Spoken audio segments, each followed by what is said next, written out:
Page number 27, doctor Sarvepalli Radhakrishnan.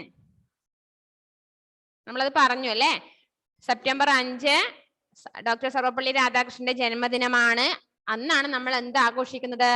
Teachers day. Sean എന്തവന്? No. Okay, miss വായിക്കാം. Page number 27 എല്ലാവരും എടുത്തു വെച്ചോളൂ. പാടുക പരിചയ്. ഈ പാഠത്തെ കുറിച്ച് പരിചയപ്പെടുത്തുകയാണ്. ആരും വീഡിയോ ഓഫ് ചെയ്യരുതേ. വീഡിയോ ഓഫ് ചെയ്യുമ്പോ അപ്പം മിസ് തൂക്കി പിടിച്ച് പുറത്തേക്ക് ഇടും. മഴയാണെങ്കിൽ മഴ നനഞ്ഞോളാം കേട്ടാ. മിസ് തൂക്കിയെടുത്ത് അങ്ങോട്ട് എറിയും പുറത്തേക്ക്, എവിടെയെങ്കിലും പോയി വീഴട്ടെ. പ്രസ്തുത പാഠമേ മഹാൻ ശിക്ഷാവിദ് ദാർശനിക. മക്കൾ ഓരോരുത്തരും പ്രസന്റ് ടൈപ്പ് ചെയ്തോ? ഒരു പ്രാവശ്യം മതി, 10 പ്രാവശ്യം വേണ്ട, ഒറ്റ ഒന്ന്. നിങ്ങളെ പ്രസന്റ് ചാറ്റിംഗ് ബോക്സ് എടുക്കുമ്പോ ഒരാൾ തന്നെ ഉണ്ടാവും 10-12 പ്രാവശ്യം. എന്തിന്റെ ആവശ്യം? എന്തായാലും നിങ്ങൾക്ക് ഒരു പ്രസന്റ് മിസ്സിന് തരാൻ പറ്റുള്ളൂ. ഒരു കോളേ ഉള്ളൂ, 10 കോളും ഇല്ല. ഒരു തവണയെ വേണ്ടു. അത് മിസ് കാണും. മിസ്സിന് കണ്ണിന് കാഴ്ച ഈടില്ല, ഒരാളും പ്രായമുള്ളവരില്ല, വാർദ്ധക്യ പെൻഷൻ മേടിക്കുന്നവർ ആരും ഇല്ല. അപ്പൊ പ്രസന്റ് ടൈപ്പ് ചെയ്ത് കാണുന്നില്ലയോ എന്ന് കരുതി ഒരു 10 പ്രാവശ്യം ഒന്നും അയക്കണ്ട കേട്ടോ. ഓക്കെ, പാഠക പരിചയ്. പ്രസ്തുത പാഠമേ महान शिक्षाविद दार्शनिक व राजनेता डॉक्टर सर्वपल्ली राधाकृष्णन के राष्ट्र प्रेम एवं अन्य चारित्रिक गुणों का वर्णन किया गया है. രാഷ്ട്രീയ നേതാവും എന്താണ്, അദ്ദേഹം ഒരു അധ്യാപകൻ കൂടിയാണ്. അങ്ങനെയുള്ള ഡോക്ടർ സർവപ്പള്ളി രാധാകൃഷ്ണന്റെ ദേശത്തിനോടുള്ള സ്നേഹവും മറ്റ് സ്വഭാവ ഗുണങ്ങളുമാണ് ഈ പാഠഭാഗത്തിൽ വർണ്ണിച്ചിരിക്കുന്നത്. സർവപ്പള്ളി രാധാകൃഷ്ണന്റെ ജീവിതകഥ. പാടുക ഉദ്ദേശം. ഈ പാഠഭാഗം നിങ്ങൾക്ക് തന്നെ ഒരു ഉദ്ദേശം വേണ്ടേ? എന്തെങ്കിലും ഒരു ഉദ്ദേശം ഇല്ലാണ്ടെന്ന് തുടങ്ങൂല അല്ലെ ജാസേ? ഒരു ലക്ഷ്യമുണ്ട്. എന്താണ് ലക്ഷ്യം? മഹാപുരുഷോ കെ പ്രതി സമ്മാൻ കി ഭാവന ജാഗ്രത കർണ. മഹാപുരുഷന്മാരെ ആദരിക്കുക, അതായത് അവരെ ബഹുമാനിക്കാൻ പഠിക്കുക. ഒന്ന്. രണ്ടാമത് എന്താ? ആദർശ പുരുഷോ കെ ജീവൻ സെ പ്രേരണ പ്രാപ്ത് Karke Samaj K Vikas may സഹയോഗ K ലിയെ പ്രേരിത കർണ. ഇങ്ങനെയുള്ള മഹാപുരുഷന്മാരുടെ രാഷ്ട്രത്തിന് വേണ്ടി പോരാടി ഇങ്ങനെയുള്ള കുറെ മഹാപുരുഷന്മാരുടെ മഹാത്മാക്കളുടെ കഥകൾ പഠിക്കുമ്പോൾ നിങ്ങളും എന്ത് ചെയ്യാ? അവരുടെ ജീവിതകഥവുമായി സമയപ്പെടുത്തി നിങ്ങളും രാജ്യത്തെ സമൂഹത്തിന് വേണ്ടി പ്രയത്നിക്കാൻ വേണ്ടി, രാജ്യത്തെ സ്നേഹിക്കാൻ വേണ്ടി ഇങ്ങനെ ഒരു പാഠഭാഗം നിങ്ങൾക്ക് തന്നിരിക്കുന്നത്. കേട്ടല്ലോ? ഓക്കെ, മിസ് പാഠഭാഗത്തിലേക്ക് പോകാം. डॉक्टर सर्वपल्ली राधाकृष्णन महान शिक्षक, दार्शनिक और दूरदर्शी नेता होने के साथ साथ श्रेष्ठ वक्ता भी थे. उन्होंने अपनी अद्भुत प्रतिभा से स्वतंत्र भारत के पहले उपराष्ट्रपति और दूसरे राष्ट्रपति होने का गौरव प्राप्त किया. उनका जन्म 5 सितंबर 1888 को तमिलनाडु के एक छोटे से गांव तिरुत्तनी में हुआ था. गरीब ब्राह्मण परिवार में जन्मे राधाकृष्णन के पिता श्री सर्वपल्ली वीरास्वामी अत्यंत निर्धन किंतु बहुत विद्वान व्यक्ति थे. उनकी माताजी सीधामा ही उनका आदर्श थी. राधाकृष्णन अपने भाई बहनों में दूसरे स्थान पर थे. परिवार की आवश्यकताओं की पूर्ति करने के लिए पिता को कठिनाइयों का सामना करना पड़ता था. परिवार बड़ा होने के कारण उनके जीवन में बचपन से ही सुख सुविधाओं का अभाव रहा. ये उनके माता पिता द्वारा दिए गए संस्कारों का ही प्रभाव था कि वे अभावों और निर्धनता में भी कभी विचलित नहीं हुए. അതുവരെ പറഞ്ഞുതരാം. ഫെയ്ത്ത് വന്നില്ല അല്ലേ? डॉक्टर सर्वपल्ली राधाकृष्णन महान शिक्षक, दार्शनिक और दूरदर्शी नेता होने के साथ साथ श्रेष्ठ वक्ता भी थे. എന്താ വക്ത എന്ന് പറഞ്ഞാൽ അറിയോ? സംസാരിക്കുന്ന ആള്, നന്നായിട്ട് സംസാരിക്കുന്ന ആള്, പ്രസംഗിക്കുന്ന ആള്, നന്നായിട്ട് സംസാരിക്കാൻ അറിയാം അദ്ദേഹത്തിന്. അദ്ദേഹം നല്ലൊരു അധ്യാപകനാണ്, നല്ലൊരു കാഴ്ചപ്പാടുള്ള വ്യക്തിയാണ്. അതുപോലെ തന്നെ നല്ലൊരു സംസാര ശേഷി, നല്ല സംസാരപ്രിയനുമാണ്. അതായത് നന്നായിട്ട് സംസാരിക്കാനും അദ്ദേഹത്തിന് അറിയാം.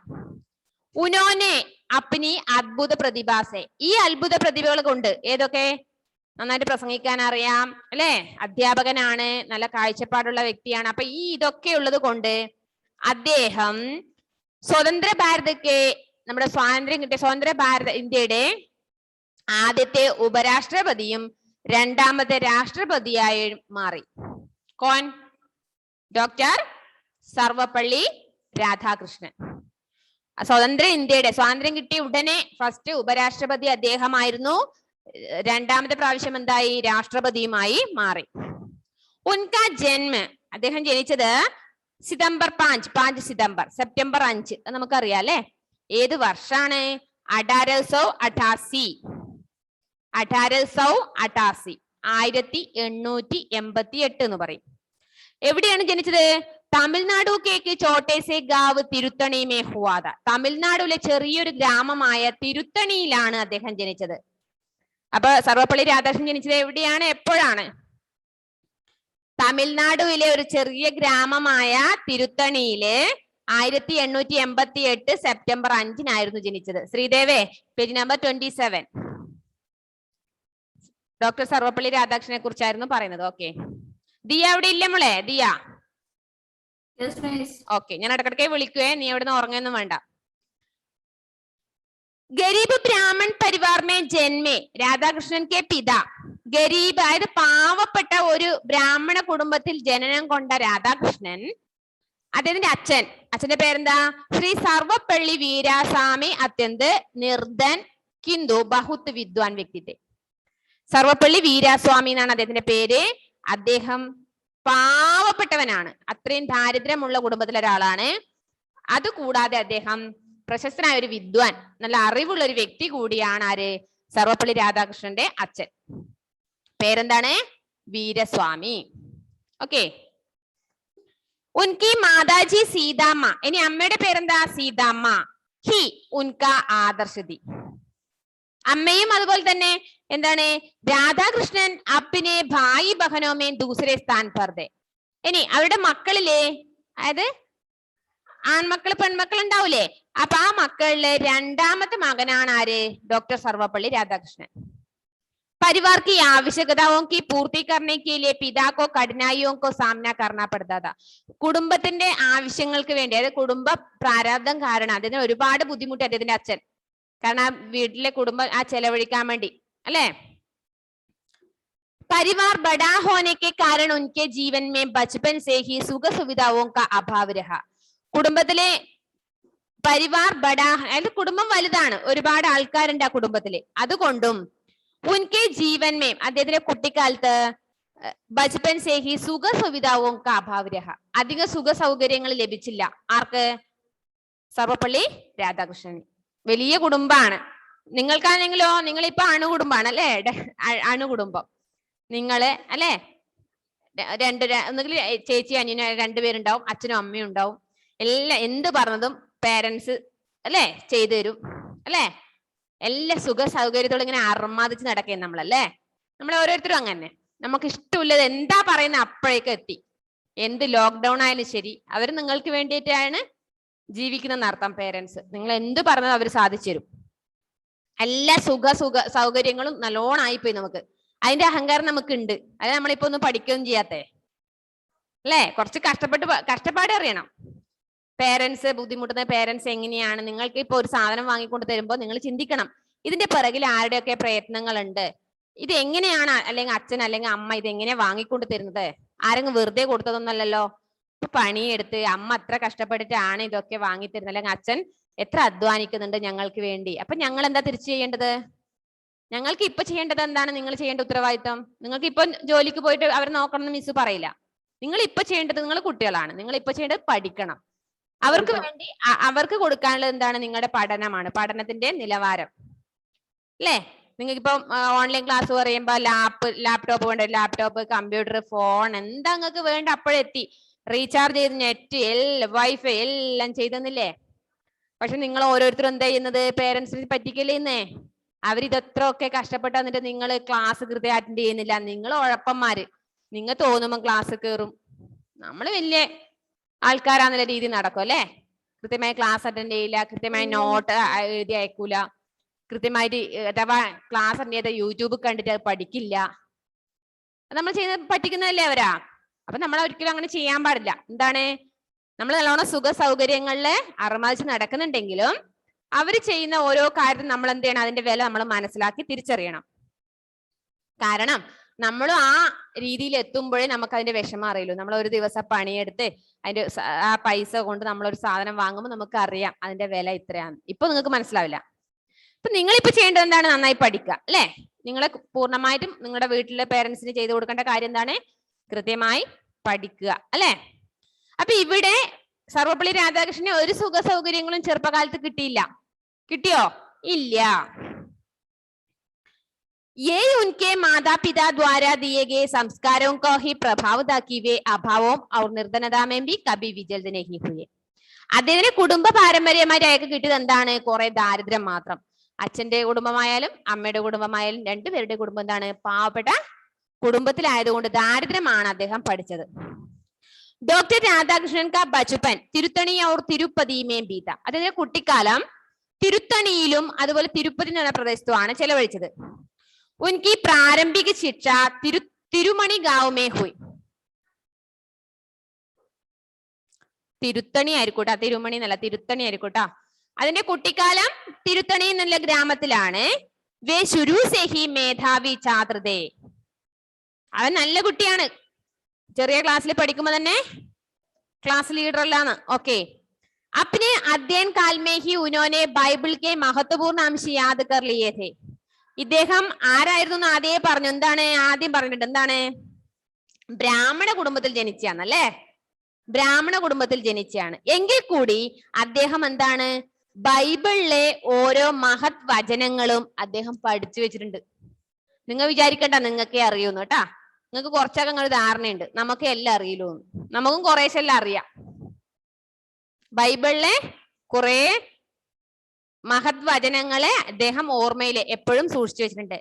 उनकी इस अद्भुत योग्यता के लिए उन्हें विशिष्ट योग्यता का सम्मान प्राप्त किया गया था. ഈ അത്ഭുത കഴിവ്, ഏത് കഴിവ്? ബ്രാഹ്മണ കുടുംബത്തിൽ ജനിച്ചിട്ടും അദ്ദേഹം ബൈബിളും ഒക്കെ മനപ്പാഠമാക്കി വെച്ച ആ കഴിവിനെ എല്ലാവരും പ്രശംസിച്ചിരുന്നു. Page number 28.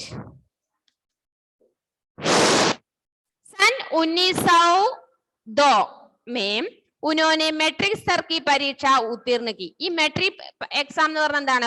നമ്മുടെ ഇപ്പോഴത്തെ SLC എക്സാം, 10ാം ക്ലാസ്. 1902 അദ്ദേഹം SSLC എക്സാം എഴുതി. इसके लिए उन्हें छात्रवृत्ति भी दी गई. അവിടെ വിദ്യാഭ്യാസം, അതായത് കുട്ടികളുടെ പഠനം നിർത്തി.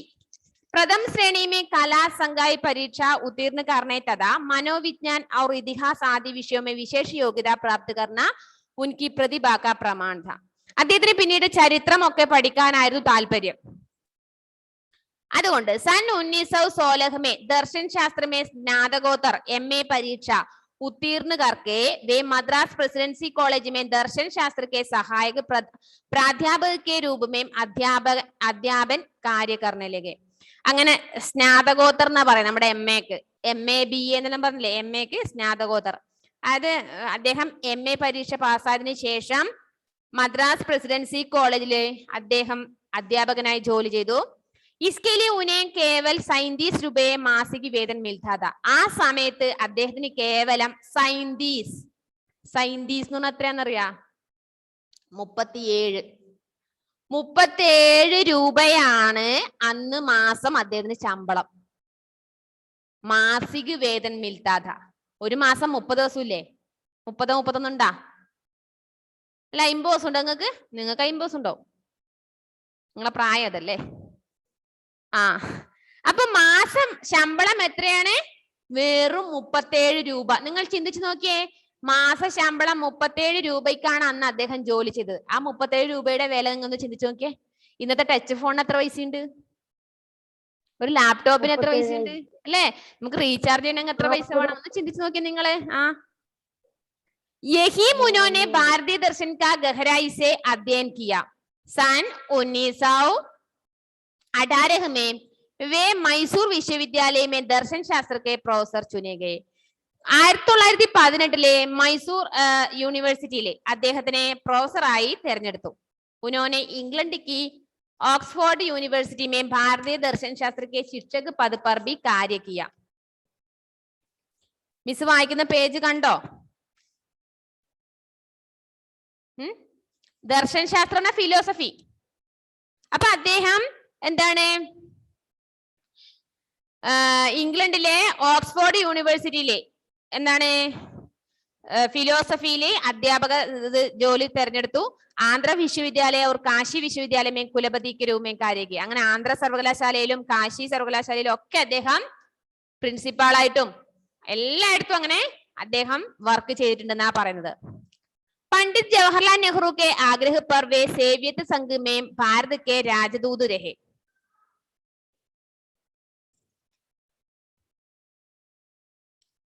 മിസ് വായിക്കുന്ന പേജ് കണ്ടോ മക്കളെ?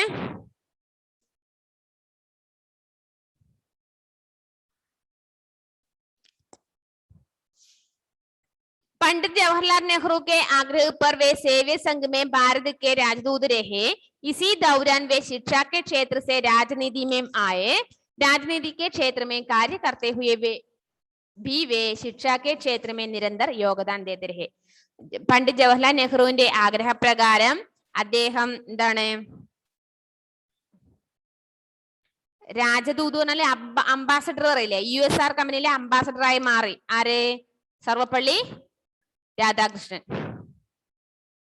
उनका मानना था कि आनंद और खुशी का जीवन केवल ज्ञान और विज्ञान से ही संभव है. അദ്ദേഹം മനസ്സിലാക്കി എന്താണ്, നമുക്ക് നല്ല അറിവ് ഒക്കെ കിട്ടുകയാണെങ്കിൽ നമ്മൾ എന്ത് ചെയ്യും, എപ്പോഴും സന്തോഷത്തോടെ കഴിയാൻ വേണ്ടി പറ്റും. उन्होंने सन 1947 से सन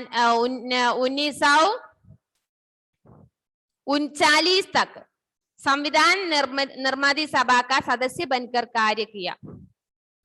അതായത് സംവിധാന നിർമ്മാതൃ സഭയിലെ 1947 മുതൽ 49 വരെ ഒരു മെമ്പറായി മാറുകയും പിന്നെ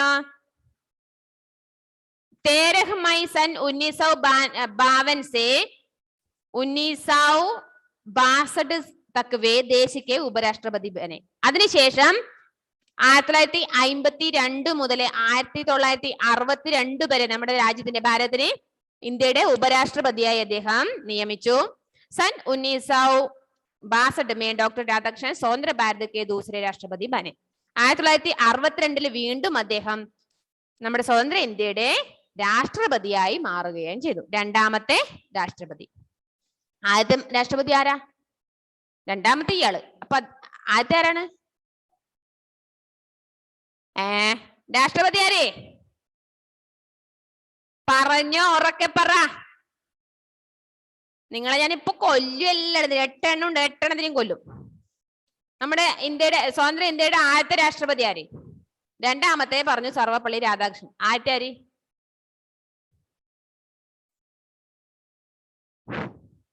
ഞാൻ ഇപ്പൊ ഇത് മതിയാക്കി പോവേ.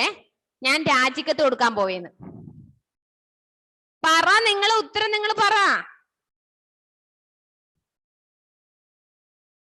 നിങ്ങൾ പറയുന്ന ഉത്തരം ശരിയാണ് മക്കളെ. എന്തേ സംശയം? മോഹൻലാലാ? ആദ്യത്തെ രാഷ്ട്രപതി ആര്? ജവഹർലാൽ നെഹ്റു. ഉറക്കെ പറ ശ്രീദേവി. എന്തിനീ നിങ്ങളെ കൊല്ലു ആരെങ്കിലും? ജവഹർലാൽ നെഹ്റു. അത് ഇപ്പൊ എല്ലാവർക്കും സൗണ്ട് വന്ന് ഞാൻ കൊറേ സമയം ചോദിക്കുന്നു, നിങ്ങൾ ഒരാളും മിണ്ടിയില്ലല്ലോ. ഓൺലൈൻ ക്ലാസ് ആയതുകൊണ്ട് ജവഹർലാൽ നെഹ്റു രാഷ്ട്രപതി അല്ലാണ്ടായി പോവാ? തല ഒരു 3-4 പ്രാവശ്യം സർഫും വെള്ളത്തിൽ കൊണ്ട് മുക്കിട്ടോ, കുറച്ച് ചെളിയെല്ലാം ഇളകി അങ്ങ് പോട്ടെ. ആദ്യത്തെ രാഷ്ട്രപതി ആര്? കേക്കണ്ട. LKG കുട്ടികൾ ഇപ്പൊ അപ്പുറന്ന് പറഞ്ഞു ജവഹർലാൽ നെഹ്റുന്ന്. അത്രയ്ക്ക് ഉണ്ട് നിങ്ങളെ പഠനം. वे विवेकानंद को भी अपने आदर्श मानते थे. अपने भाषणों और लेखों के माध्यम से संपूर्ण विश्व को भारतीय दर्शन शास्त्र का परिचय दिया. പിന്നീട് അദ്ദേഹം വിവേകാനന്ദന്റെ പിന്തുടർച്ചയിൽ നിന്നു. പിന്നെയോ തന്റെ പ്രസംഗവും തന്റെ സംസാര രീതിയും ലേഖനങ്ങളും ഒക്കെ അഭിമുഖീകരിച്ചുകൊണ്ട് അദ്ദേഹം ലോകം മുഴുവനും അറിയപ്പെട്ടു കഴിഞ്ഞു. वे मानते थे कि समूचा विश्व एक विद्यालय के समान है और शिक्षा के द्वारा ही मानव मस्तिष्क का सदुपयोग किया जा सकता है. നമ്മുടെ അദ്ദേഹം മനസ്സിലാക്കിയ എന്താണ്? ഈ ലോകമാണ് നമ്മുടെ വിദ്യാലയം. ഈ ലോകത്തിൽ നമുക്ക് ഒരുപാട് അറിവുകൾ നേടാനുണ്ട്. അത് നമ്മൾ എന്ത് ചെയ്യണം? നമ്മളെ മസ്തിഷ്കത്തിൽ, നമ്മളെ ബുദ്ധിയിൽ കുറച്ച് ചിന്തിക്കണം, കുറച്ചത് ഉപയോഗിക്കണം. അത് നിങ്ങൾക്കുള്ളതും കൂടിയാണ് കേട്ടോ. നിങ്ങൾക്കുള്ള ഒരു പോയിന്റും കൂടിയാണ്. അദ്ദേഹം പറഞ്ഞത് കൂടിയല്ല, കുറച്ച് വല്ലതും തലയിലോട്ട് കയറണേ.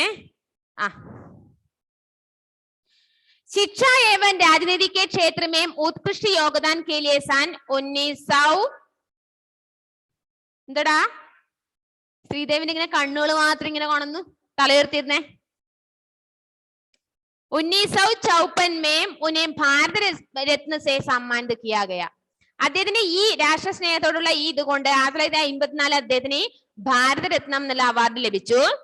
40 वर्षों तक शिक्षा के क्षेत्र में उनके उल्लेखनीय योगदान का सम्मान करते हुए 40 വർഷം 40 വർഷം അദ്ദേഹം അധ്യാപന ജീവിതം കൈവരിച്ചു. അതുകൊണ്ട് 1962 1962 में उनका जन्म दिवस को शिक्षक दिवस के रूप में मनाए जाने की घोषणा की गई. അപ്പൊ എന്തുകൊണ്ടാ സെപ്റ്റംബർ 5 ടീച്ചേഴ്സ് ഡേ ആഘോഷിക്കുന്നത് മനസ്സിലായ? 40 വർഷം ഈ സർവപ്പള്ളി രാധാകൃഷ്ണൻ എന്താണ് അധ്യാപകനായി മാറിയിരുന്നു. അതിനുശേഷമാണ് അദ്ദേഹത്തിന്റെ ജന്മദിനമായ സെപ്റ്റംബർ 5 എല്ലാ വർഷവും ടീച്ചേഴ്സ് ഡേ ആയിട്ട് ആഘോഷിക്കുന്നത്. കേട്ടല്ലോ? വെറുതെ ടീച്ചേഴ്സ് ഡേ എന്ന് പറഞ്ഞാൽ ഒരു ടീച്ചറിനെ വിളിച്ചിട്ട് വെറുതെ വിഷയയിൽ മാത്രല്ല ഹാപ്പി ടീച്ചേഴ്സ് ഡേ. അതിന്റെ പിറകിൽ എന്താണ് കഥ എന്ന് മനസ്സിലാക്കണം. എന്തിനാണ് അല്ലെങ്കിൽ ഇത് എന്താ ലക്ഷ്യം ഇതൊക്കെ മനസ്സിലാക്കണം കേട്ടോ. സൺ 1967 എത്ര പറയലേ? സത്സഡ് 60 सत्सड 67. 1967 डॉक्टर राधाकृष्णन राष्ट्रपति के कार्यभार के सेवानिवृत्त हो गए.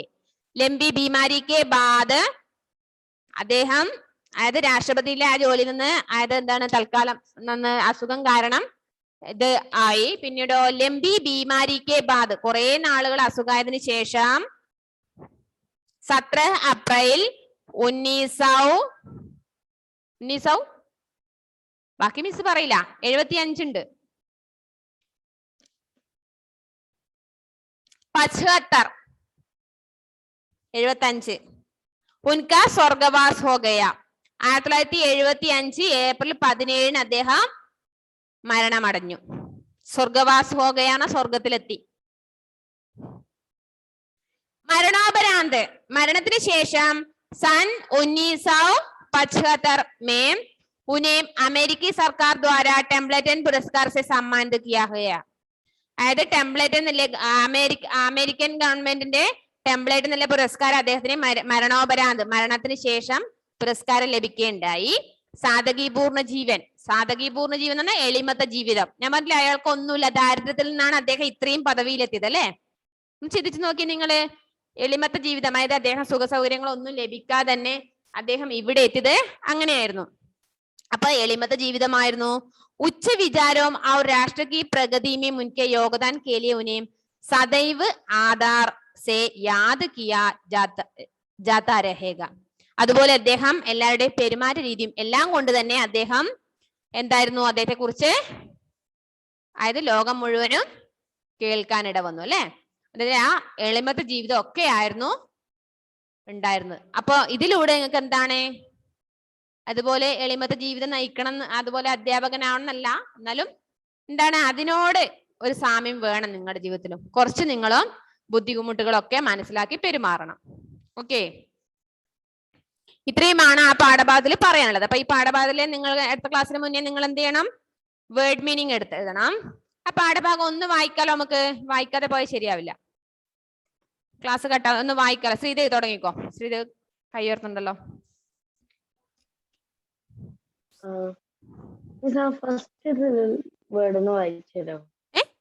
ഡോക്ടർ സർവപ്പള്ളി രാധാകൃഷ്ണൻ. ഡോക്ടർ സർവപ്പള്ളി രാധാകൃഷ്ണൻ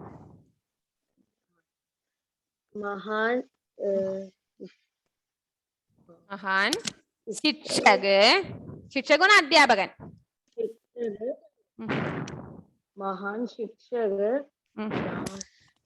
ദാർശനിക. 5-6 വർഷമായല്ലേ ടെക്സ്റ്റ് ഒന്നും എടുക്കാത്തെ, ടെക്സ്റ്റ് ഒന്നും വായിക്കാതെ ഹിന്ദിയുടെ.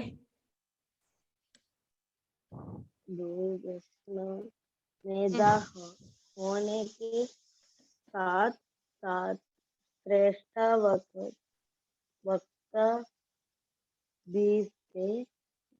उन्होंने अपनी अपनी എന്താണ്? महान शिक्षक, दार्शनिक और दूरदर्शी नेता होने के साथ साथ श्रेष्ठ वक्ता भी थे. उन्होंने अपनी അത്ഭുത പ്രതിഭ से എല്ലാവരും ടെക്സ്റ്റ് നന്നായിട്ട് വായിക്കണേ. अपने अद्भुत प्रतिभा से स्वतंत्र भारत के स्वतंत्र भारत के पहले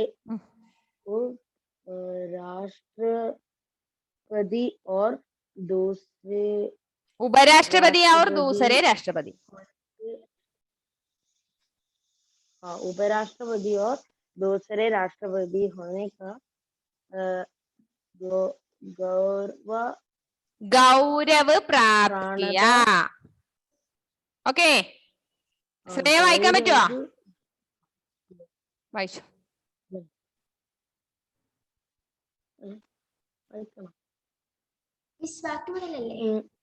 उनका जन्म, नेक्स्ट पैराग्राफ. उनका जन्म 5 सितंबर 1888 को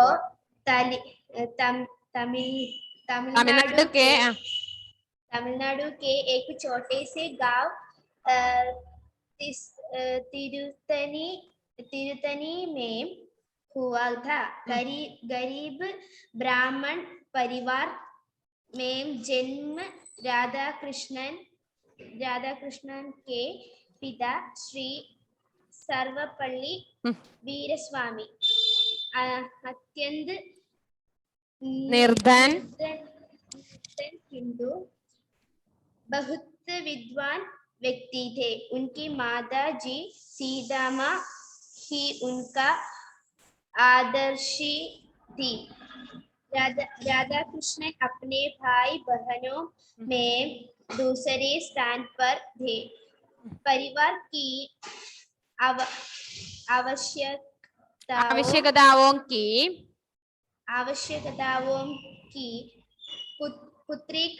पूर्ति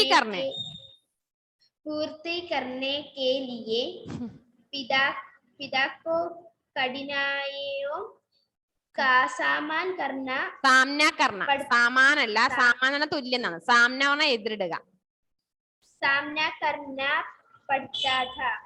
परिवार बड़ा होने के करना उनके जीवन में बचपन से ही सुख सुविधाओं का अभाव रहा. ये उनके माता पिता द्वारा दिए गए संस्कारों का ही प्रभाव था कि वे अभावों और ഫെയ്ത്ത് ഇപ്പൊ നിന്നോട് നിങ്ങൾ എല്ലാരും ചെയ്യുവത്തിക്കോ ബാക്കിയുള്ളവരെ. ഇപ്പൊ നിന്നോട് ആര് ക്ലാസ് കയറിയിരിക്കാൻ പറഞ്ഞേ?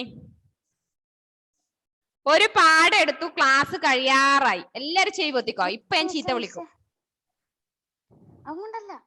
എന്താ ക്ലാസ് കയറാൻ ലേറ്റ് ആയിന്? നെറ്റില്ലായിരുന്നു. കളവ് പറയല്ലേ ഫെയ്ത്തേ? അല്ല മിസ്സേ, സത്യമാ. അനിയത്തിയോട് ചോദിച്ചു. ആരോടാ വിളിച്ചു ചോദിക്കേണ്ടത്? അനിയത്തിയോട് ചോദിച്ചു. അനിയത്തിയോട് ചോദിക്കൂല, അമ്മച്ചിയോടും ചോദിക്കൂല. നിങ്ങൾ മൂന്നാളും തുല്യരാണ്. അമ്മയോട് ചോദിച്ചോ? പപ്പയോട് ചോദിക്കാടെ. പപ്പയോട് ചോദിച്ചിട്ട് കാര്യമില്ല. എന്തേ? പപ്പ ഇവിടെ ഇല്ലല്ലോ. എന്നാലും അറിയാലോ. ഇല്ല. നീ ഇപ്പൊ ഏത് വീട്ടിലാ ഉള്ളത്? എന്റെ വീട്ടില്. അവിടെ നെറ്റ് ഇല്ല? വൈഫൈ മാത്രമേ ഉള്ളൂ മിസ്സേ. നിന്റെ വൈഫൈയിൽ കിട്ടുന്നില്ല? വൈഫൈ ഇല്ലാത്തപ്പോ കേറാൻ പറ്റൂല വൈഫൈ ഇല്ലാത്തപ്പോ. എന്താ ഇവന് പണിഷ്മെന്റ് കൊടുക്കേണ്ടത്? നിനക്ക് എന്നാ ക്ലാസ് തുടങ്ങുന്ന സമയം കൊണ്ട് നിനക്ക് നടന്നിട്ട് ഇവിടെ ക്ലാസ് കയറി കൂടെ? ഇവിടത്തേക്ക് വന്നൂടെ? അവിടെ വരെ അങ്ങനെയും പഠിക്കാലോ. നിനക്ക് അവിടെ നിന്ന് കിട്ടുന്നില്ല, അവിടെ നേരെ പുസ്തകം എടുത്ത് നടന്ന് ഇവിടെ വന്നിട്ട് ക്ലാസ് കയറണം. അങ്ങനെ സൗകര്യം ഉണ്ടല്ലോ. ഇവനിപ്പൊ ഞാൻ എന്ത് ചെയ്യണം? തൂക്കിയെടുത്ത് നമുക്ക് പുറത്തേക്ക് എറിഞ്ഞാലോ? വേണ്ട മിസ്സേ, പാവം. വേണ്ടേ? അത്രയും പാവാ? വേണ്ട, പാവം. ആ, പാവം എന്ത് മിസ്സേ. അവന്റെ ഈ ചിരിക്കുന്ന സ്വഭാവം കണ്ടിട്ട് നിങ്ങൾ പാവം എന്ന് പറഞ്ഞത് ഒരു ഹോംവർക്ക് ചെയ്ത് മിസ്സിന് അയച്ചേരലില്ല. കണ്ട വീഡിയോ ഓഫ് ആക്കി. ഒരു ഹോംവർക്ക് ചെയ്ത് അയക്കില്ല, ഒരു ക്ലാസ് കാണയില്ല, പല ക്ലാസ് അറ്റൻഡ് ചെയ്യില്ല. ഏറ്റവും ഉഴപ്പൻ ഇപ്പൊ ഫെയ്ത്ത് ആണ്. അപ്പൊ ഞാൻ ഇപ്പൊ തിരിച്ചിന്ന് ഇവിടുന്ന് സ്കൂളിൽ നിന്ന് തിരിച്ചു പോകുമ്പോ ഞാൻ ഫെയ്ത്തിനെ തൂക്കി എറിയാൻ വേണ്ടി വരും. ഒരാള് മാത്രല്ല, രണ്ടാളുണ്ട് അവിടെ. വന്നാൽ എന്തായാലും ഒരു വെടിക്ക് രണ്ട് പക്ഷിയാണ്. അനിയത്തി ഉണ്ടല്ലോ, ചേട്ടന്റെ പാത പിന്തുടരുന്ന, പാരമ്പര്യം കാത്തു സൂക്ഷിക്കുന്ന. ഇപ്പൊ ഒരു പാഠം എടുത്തു, സർവപ്പള്ളി രാധാകൃഷ്ണന്റെ ടീച്ചേഴ്സ് ഡേനെ കുറിച്ച് നമ്മൾ പറഞ്ഞു. നീ എന്ത് ചെയ്യും? പേജ് നമ്പർ 27 എടുത്തു. ക്ലാസ് കട്ടാവാറായി, ക്ലാസ് പാഠഭാഗം വായിപ്പിക്കുന്നു. ഫെയ്ത്ത് ഇന്ന് 1 മണിക്ക് മുന്നേ യൂട്യൂബ് ക്ലാസ് കണ്ടിട്ട് എനിക്ക് പറഞ്ഞു തരണം എന്നാണ് അതിലുണ്ടായിരുന്നു. ഉറപ്പാണെങ്കിൽ ഇരുന്നോ? ഉറപ്പാണോ? അതിൽ ഒരു മാറ്റൂല്ലേ? നിനക്ക് പണിഷ്മെന്റ് അതാണ്. ഓക്കെ, ബാക്കി ആൻമരിയ വായിച്ചോ. പേജ് നമ്പർ 27 എടുത്തോ. 3rd പാരഗ്രാഫാ വായിക്കുന്നത്, നോക്കിക്കോ. डॉक्टर राधाकृष्णन का മിസ് എവിടെ വരെ എടുത്തു? പാഠം മുഴുവൻ എടുത്തു. നല്ല പാടായിരുന്നു ടീച്ചേഴ്സ് ഡേനെ കുറിച്ച്. നമ്മൾ എന്തെല്ലാം ഇവിടെ സംഭവം കഴിഞ്ഞു എത്ര എണ്ണത്തിന് ഇപ്പൊ പുറത്തിടാനായി എന്നറിയോ? എന്തെല്ലോ ക്വസ്റ്റ്യൻ ചോദിച്ചു, ഒന്നും അറിയില്ല, എല്ലാം മണ്ടൂസുകള്. മിസ്സേ രാഷ്ട്രപതി ആരാണ് അവനോട് ചോദിക്കും മിസ്സേ. എടാ നമ്മുടെ ആദ്യത്തെ രാഷ്ട്രപതി ആരെടാ? നമ്മുടെ സ്കൂളിന്റെ MD ആരെന്ന് വെച്ചാൽ അവനറിയില്ല, പിന്നെയല്ലേ ജവഹർലാൽ നെഹ്റു. ഉറപ്പ്. Okay, very good. അത് വഴിക്ക് ആർക്കും കിട്ടിയില്ല. അല്ല മിസ്സേ, ഇന്നലെ ഈ നിടക്ക് അവനോട് ചോദിച്ചപ്പോ പറഞ്ഞു രാംനാഥ് കോവിന്ദ്. ആര് പറഞ്ഞേ? ഫെയ്ത്ത് പറയണേ ഫസ്റ്റ് ഇന്ത്യയുടെ പ്രസിഡന്റ് ആരാ? രാംനാഥ് കോവിന്ദ്. എല്ലാം മണ്ടൂസുകളാണ്. എങ്ങനെയാലും അങ്ങോട്ടും ഇങ്ങോട്ടും എന്താ പറയണ്ടേ? അല്ല മിസ്സേ, ഇപ്പൊ രാംനാഥ് കോവിന്ദ് അല്ലേ? ഇപ്പത്തെ കാര്യം അന്ന് ചോദിച്ചിന്. ഞാൻ ചോദിച്ചത് ഒന്നാമത്തെ പ്രസിഡന്റ് അല്ല. പാരഗ്രാഫ് വായിച്ചോളൂ ആൻമരിയ. डॉक्टर राधाकृष्णन का बचपन तिरुतनी और तिरुपति में बीता। उनकी प्रारंभिक शिक्षा तिरुमनी गांव में हुई। वे शुरू से ही मेधावी छात्र थे। अपनी अध्ययन काल में ही उन्होंने बाइबल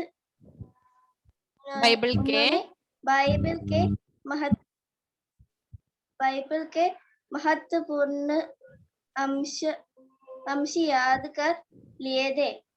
उनकी इस अद्भुत योग्यता के लिए उन्हें विशिष्ट योग्यता का सम्मान प्रदान किया गया था। ഓക്കെ ഓക്കെ ഓക്കെ ആൻമരിയ, നിങ്ങള് ഓരോരുത്തരും ഇന്ന് വേണ്ട നാളെ ഈ ഡോക്ടർ സർവപ്പള്ളി രാധാകൃഷ്ണന്റെ ഫസ്റ്റ് പേജിലെ പേജ് നമ്പർ 27 ഒരു 4-5 പ്രാവശ്യം വായിച്ചതിന് ശേഷം മിസ്സിന് പേഴ്സണൽ ആയിട്ട് വായിക്കുന്നതിന്റെ വോയിസ് റെക്കോർഡ് അയക്കാം. Page number 27. ആദ്യം തന്നെ പോയിട്ട് ടെക്സ്റ്റ് വായിക്കുന്നത് എനിക്കിടരുത്.